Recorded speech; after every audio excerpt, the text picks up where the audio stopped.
most likely will fall into temptation. But once the appearances come, the look of it, we should just flee.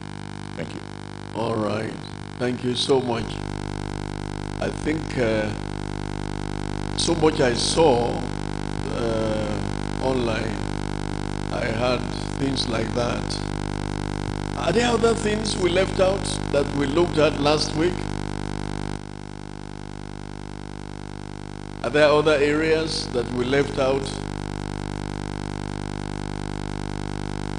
Or are you happy with those ones? Okay. All right.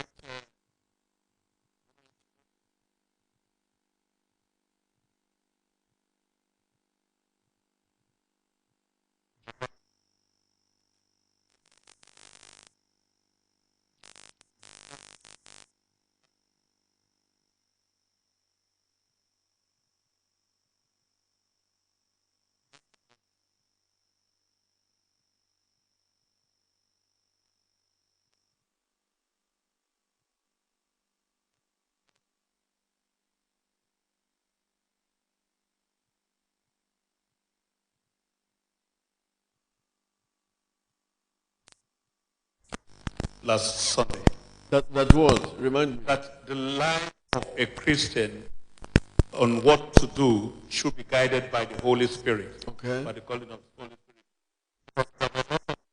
Spirit. Should I invest in alcohol? Should I not invest in a brewery?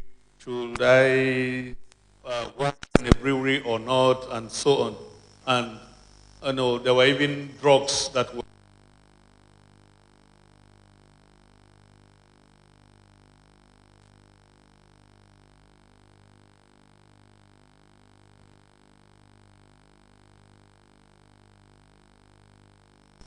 Okay, thank you. Yes. Well, I agree entirely with that.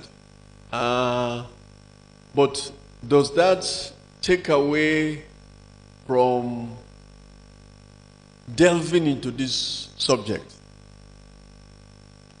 The fact that the Holy Spirit is there to guide, does that make it unnecessary to investigate this subject?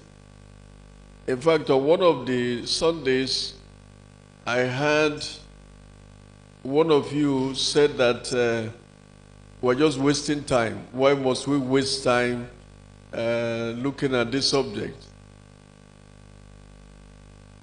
I think that position is jaundiced. This is a subject we should investigate. It's a serious matter, and many churches are today sterile and powerless because of these three evils. And you will not see the Holy Spirit move in His grace and strength because of this, particularly those first two. We're speaking with respect to wine, women, and alcohol, and wealth. You will be surprised how many of you are still struggling with alcohol, even those of you sitting before me now. Struggling with it. And it's a big problem for them.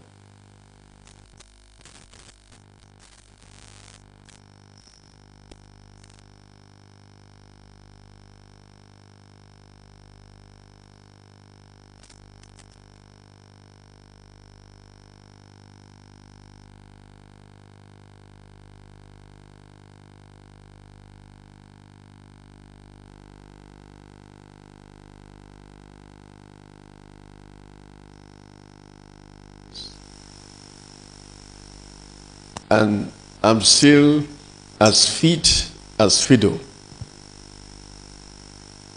I've not had, my children don't see, since they were born, they have never seen alcohol in my house, of any form.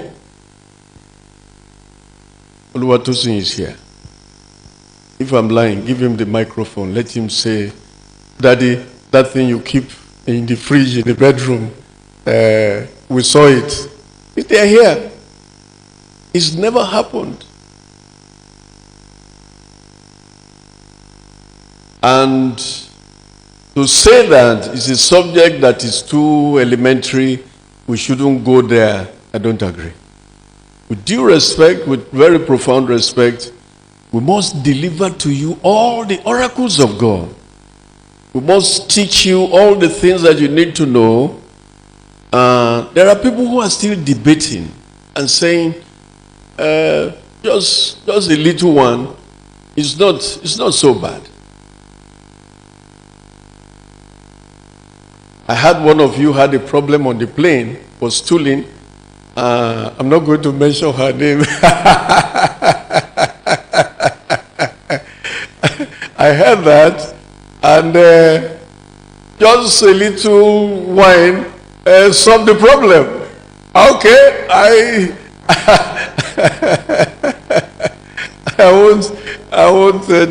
won't debate anybody's experience, but we must show you the entire gamut of the evil of this plague, the tendentious nature of alcohol, how it sucks you in, and you start little and you graduate into more serious things that you can't handle, that you cannot handle.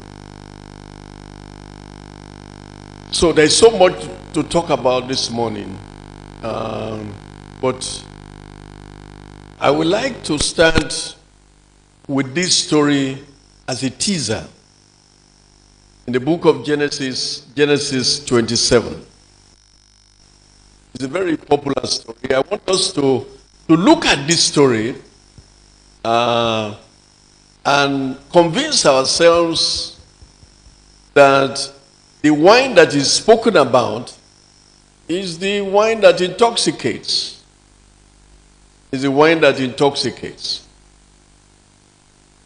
Multimedia, give it to us from verse 18. Genesis 27 from verse 18. Look at it. And he came unto his father and said, My father. He said, Here am I. Who are you, my son? And Jacob said unto his father, I am Esau, your firstborn. I have done according as thou biddest me. Arise, I pray you, sit and eat of my venison, that your soul may bless me. And Isaac said unto his son, How is it that thou hast found it so quickly, my son? And he said, Because the Lord your God brought it to me. And Isaac said unto Jacob, Come near, I pray you, that I may feel you, my son, whether thou be my very son Esau or not. And Jacob went near unto Isaac his father, and he felt him, and said, The voice is Jacob's, but the hands are the hands of Esau. And he discerned him not, because his hands were